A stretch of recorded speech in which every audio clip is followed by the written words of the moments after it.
नमस्कार। कैसे हैं आप सब लोग। आशा करते हैं सब अच्छे होंगे, मस्त होंगे और स्वस्थ होंगे। आज हम वीडियो बना रहे हैं, जैसा आपने बोर्ड पे देखा, 7 दिसंबर से 2024 से मंगल हो गए हैं वक्री। तो यानी मंगल क्या है, मंगल अब वक्री हो गए हैं, उल्टी चाल शुरू हो जाएगी। आप ऐसे समझ सकते हैं, या एक घर पीछे भी अपना इम्पैक्ट डालेंगे, ऐसे भी समझ सकते हैं। ठीक है, तो सबसे पहले डर के आगे जीत है, ये आप समझें। हमारा जो उद्देश्य आपको क्या है, हमारा उद्देश्य वीडियो बनाने का ये होता है कि आप इधर उधर के देखते होंगे, बहुत सारी चीज़ें देखते हैं कि मंगल वक्री हो गए तो अब ऐसा हो जाएगा, अब ऐसा हो जाएगा, अब ऐसा हो जाएगा। तो डर के आगे ही जीत है, हम ये बताना चाहते हैं। सबसे पहले इस चीज़ को समझो कि जब भी कोई ग्रह वक्री होता है तो उसके परिणाम कैसे आते हैं, अच्छे आते हैं या बुरे आते हैं। क्यों? क्योंकि क्या हुआ भाई, अगर कोई ग्रह वक्री होता है और क्रूर ग्रह जब वक्री होता है तो अच्छे परिणाम दे रहा है, तो हो सकता है उसके परिणाम अच्छे आएंगे, और थोड़े अगर परिणाम कहीं खराब हो रहे हैं तो वो फिर पीछे भी परिणाम बुरे आएंगे। क्यों? अगर मंगल यहाँ पर विराजमान है तो द्वितीय भाव पे भी इनका इम्पैक्ट आएगा, तो एक घर पीछे भी अपना इम्पैक्ट डालेंगे तो यहाँ पर भी इनके परिणाम आएंगे, चाहे वे शुभ परिणाम है चाहे बैड परिणाम है। ठीक है, एक चीज़। दूसरी चीज़, हमें ये समझना होगा कि वो जहाँ पर हमारे परिणाम आ रहे हैं वहाँ पर जो राशि बैठी है, वहाँ जो राशि का स्वामी है, वो इनसे संबंध इनके कैसे हैं, इस बात को समझना हमारा बहुत ज़रूरी है। जब तक हम ये बातें नहीं समझेंगे तो जब तक हम पूरी वीडियो नहीं समझ सकेंगे। ठीक है, चलिए तो वीडियो शुरू करते हैं। वृषभ राशि की वीडियो है। वृषभ राशि के स्वामी जो होते हैं वो होते हैं शुक्र होते हैं। अगर शुक्र को हम देखते हैं तो शुक्र को मंगल की अगर उससे देखते हैं तो मंगल से उनके संबंध बुरे नहीं हैं, आप इसे ऐसे कह सकते हैं। ठीक है, क्योंकि सम है वो मंगल, अगर ऐसे मानते हैं आप। ठीक है ना, तो शत्रु में नहीं आते हैं, सम उसमें आ गए तो ना अच्छों में रहे ना बुरों में रहे, आप ऐसे समझ सकते हैं। चलिए अब यहाँ से हम शुरू करते हैं। अगर हम इससे एक घर पीछे को देखते हैं तो द्वितीय भाव पर आते हैं, तो द्वितीय भाव किसका होता है? द्वितीय भाव हमारे धन का होता है और हमारे कुटुंब का होता है। यहाँ पर जो राशि विराजमान है, यहाँ पर राशि विराजमान हो गई आपकी मिथुन। तो मिथुन के स्वामी कौन हुए? बुध हुए। तो बुध क्या है? बुध इनके शत्रु हैं।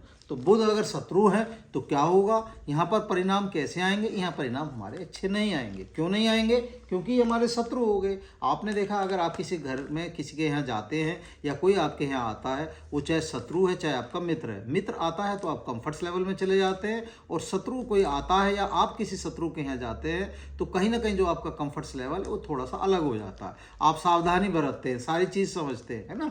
तो बस यही हमें थोड़ा सा समझना और समझाना है। ठीक है, तो यहाँ पर क्या हुआ, ये जो धन का भाव है, धन के भाव में क्या हुआ, कहीं ना कहीं हमें इस समय समस्या आ सकती है।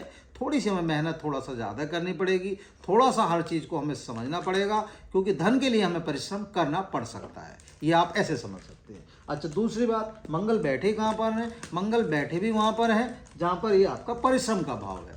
तो इस समय क्या है, मंगल वैसे भी नीच के चल रहे हैं, तो नीच के चल रहे हैं और ऊपर से वक्री भी हो गए, तो क्या हुआ, धीमे हो गए, चाल भी धीमी हो गई और एक घर पीछे भी अपना वो करने लगे। तो क्या हुआ, तो थोड़ी सी मेहनत हमें ज़्यादा कर लें, बस इतना अंतर आया, और इससे ज़्यादा आपको समझना पड़ेगा। ठीक है, एक चीज़। दूसरी बात, मंगल के स्वामी कौन हुए? मंगल। अगर मंगल को हम देखते हैं, मंगल किससे रिप्रेजेंट होते हैं? हनुमान जी से रिप्रेजेंट होते हैं। तो कोशिश करें ज़्यादा से ज़्यादा हनुमान चालीसा का पाठ करें, बजरंग बाण का पाठ करें, तो क्या होगा, कहीं ना कहीं मंगल अगर आपके कहीं खराब भी चल रहे हैं तो मंगल भी आपके कहीं ना कहीं सही हो जाएंगे, और उसका कहीं ना कहीं जो आप उपाय छोटा सा करेंगे उसका परिणाम स्वरूप कहीं ना कहीं आपको फल पूर्ण रूप से प्राप्त होगा। ठीक है, चलिए अब मंगल को देख लेते हैं। मंगल जहाँ पर विद्यमान है, मंगल तृतीय भाव में आपके विराजमान है, आप इसे ऐसे समझ सकते हैं। यहाँ पर किसका भाव होता है? ये आपके पराक्रम का होता है, परिश्रम का होता है, आपके शौर्य का होता है, आपके छोटे भाई बहन का होता है। ठीक है, एक चीज़। अब दूसरी चीज़ समझते हैं, कहाँ पर बैठे हैं, किसकी राशि में बैठे हैं? कर्क की राशि में बैठे हैं, जिसके स्वामी होते हैं चंद्रमा, और चंद्रमा से जो इनके संबंध है, ठीक संबंध है, मित्र हैं, तो कहीं ना कहीं परिणाम इतने बुरे नहीं आएंगे, ठीक आने चाहिए जहाँ तक हमें लगता है। ठीक है, एक चीज़। दूसरी बात, चंद्रमा क्या होता है? चंद्रमा आपका मन होता है, मन के हारे हार होती है, मन के जीते जीत होती है। ठीक है, तो चंद्रमा मन है, तो मन को थोड़ा सा अपना संतुलित रखें और अपना मेहनत करें। मेहनत करेंगे तो कहीं ना कहीं आपको जो परिणाम आएंगे वो दुष्परिणाम ना आके आपके परिणाम सही हो जाएंगे। ठीक है, एक चीज़। दूसरी चीज़, भाई बहनों का भी भाव है, आपके छोटे भाई बहनों का, तो यहाँ थोड़ा सा भाई बहनों से थोड़ा सा अपना मुंह भाषा से बचना है, और कोशिश करनी है कि जितना कम अपना बोलेंगे उतना आपके लिए सुखी रहेगा। तो वाणी को थोड़ा सा कठोर ना होने दें, वाणी को पे संयम बरत के चलें, और वाणी अपना सही रखेंगे तो सारी चीज़ सही रहेगी। ठीक है, चलिए अब मंगल को 3 दृष्टियां दी हुई हैं, तीनों दृष्टि को समझ लेते हैं कौन सी दृष्टि कहाँ पर पड़ रही है। तो पहली जो चतुर्थ दृष्टि है उनकी उसे समझ लेते हैं कि वो कहाँ पर पड़ रही है। ठीक है, चलो, जो चतुर्थ दृष्टि आपकी पड़ रही है, आपकी कहाँ पर पड़ रही है, आपके छठे भाव पर पड़ रही है। छठा भाव हमारा किसका होता है, हमारी नौकरी का भी होता है, हमारे रोग का भी होता है, ऋण का भी होता है और हमारे शत्रुओं का भी होता है। भाव बड़ा इंपॉर्टेंट है, इस बात को समझें। ठीक है, और यहाँ पर जो राशि विराजमान है, तुला राशि विराजमान है, और तुला राशि के जो स्वामी होते हैं शुक्र होते हैं। तो अब क्या हुआ, शुक्र को हमें समझने की समझ, ठीक है, इनके समय, तो यहाँ क्या होगा, यहाँ हेल्थ पे अपना इश्यूज आ सकते हैं। अगर आप मेहनत करेंगे तो इशू नहीं आएंगे, और अगर मेहनत करते नहीं हैं तो कहीं ना कहीं दिक्कत आ सकती है।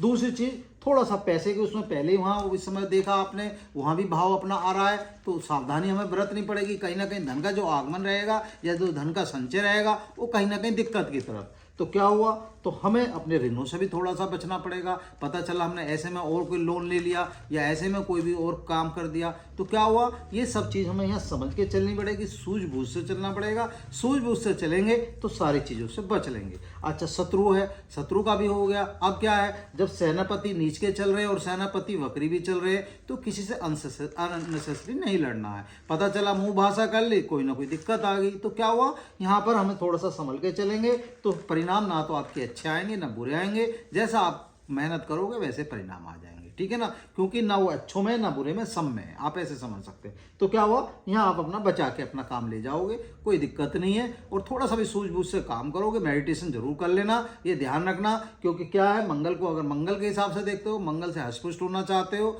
हर चीज़ से सही होना चाहते हो, हनुमान चालीसा का पाठ करते रहो, मेडिटेशन करते रहो। जितनी एक्सरसाइज करोगे तो मंगल उससे उतना ही खुश होगा, आप ऐसे मान सकते हैं। ठीक है, चलिए अगली दृष्टि की बात कर लेते हैं। अगली दृष्टि जो आपकी पड़ रही है, सप्तम दृष्टि को देख लेते हैं। सप्तम दृष्टि आपके नवम भाव पर पड़ रही है।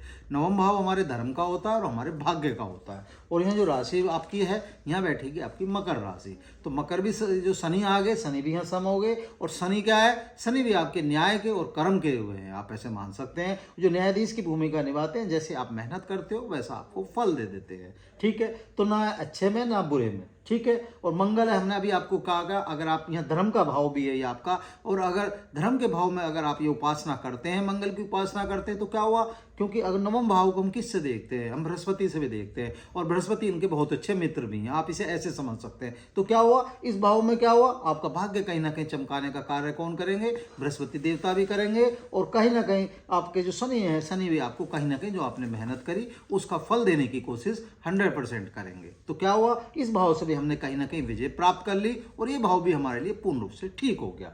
चलिए अगले भाव की बात कर लेते हैं। अगला भाव कहां पर आ गया, आपका कैरियर भाव पे आ गया। ठीक है, अगर कैरियर भाव को समझते हैं तो बड़ा इंपॉर्टेंट भाव है।